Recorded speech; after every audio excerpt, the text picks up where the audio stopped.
નમસ્કાર દર્શક મિત્રો, આપ જોઈ રહ્યા છો સત્ય સમાચાર ન્યૂઝ ચેનલ.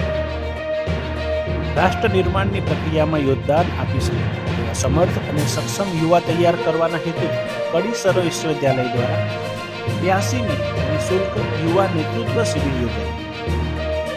ઉત્તરાખંડના રૂડકીમાં વહેલી સવારે એક મોટી દુર્ઘટના સામે આવી.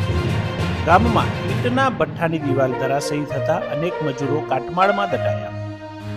6 લોકો દટાઈ જતા મોત, જ્યારે 2 લોકો ગંભીર રીતે ઘાયલ થતા હોસ્પિટલ ખસેડાયા. રાજકોટના શહેરી વિસ્તારમાં દીપડાનો ભય, વન વિભાગની દીપડાને પકડવા કવાયત. શહેરના 3 વિસ્તારમાં દેખાયો હતો દીપડો.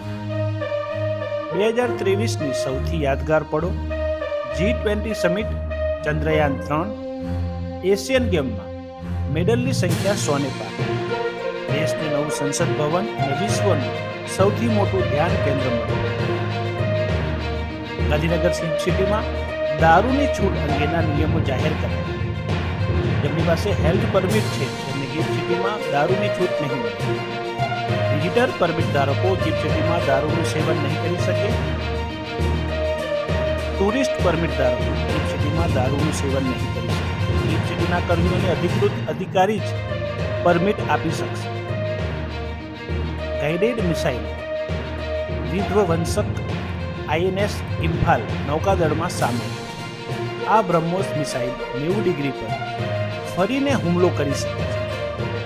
INS ઇમ્ફાલ ભારતની દરિયાઈ ક્ષમતાને મજબૂત બનાવશે. ગુજરાતમાં દેવદર્શન હવે થશે સરળ.